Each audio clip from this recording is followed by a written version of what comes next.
Инвестиции во материјални средства за земјоделските стопанства и за преработка на производи од риба. Ова се двете мерки од ИПАР-2 програмата презентирани денес пред земјоделците во Кучанско. За средства ќе се аплицира со објавувањето на јавниот повик во ноември, а земјоделците треба да ги знаат критериумите и условите кои треба да ги исполнат за да достават комплетна документација за да не бидат одбиени. Ова на денешниот настан беше задача на Агенцијата за потеки и развој на земјоделството. Се работи за добро познатата ИПАР програма, преку која што земјоделците можат да набават трактори, разна приклучна механизација за нивниот агробизнис, така да кажеме, со што овој пат ИПАР програмата предвидува стартен процент на враќање на вложените средства од 60%, кој што може да дојде и до 70% во зависност од некои други критериуми. Сепак дел од земјоделците пред време со не многу големи очекувања и за следниот повик, вела дека тешко доаѓаат до овие средства.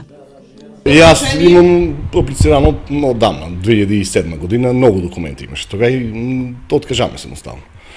Тие сега што слушам дека се аплицирале последните години, 2016 мислам, од тие што ги знам не доби ни еден. Најголем проблем со кој се соочуваат земјоделците е недостигот на готови пари, кои треба да ги инвестираат за да бараат кофинансирање, иако тој процент може да достигне и до 70% од вредноста на инвестицијата.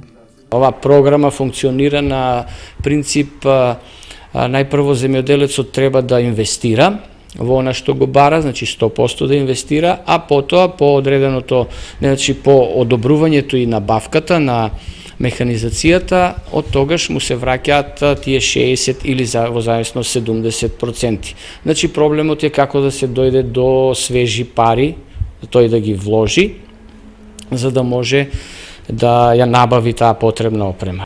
Денешната информативна ИПАР средба на тема ИПАР-2 Европски пари за агробизнеси се одржа во организација на Стопанската комора и Агенцијата за унапредување на земјоделството.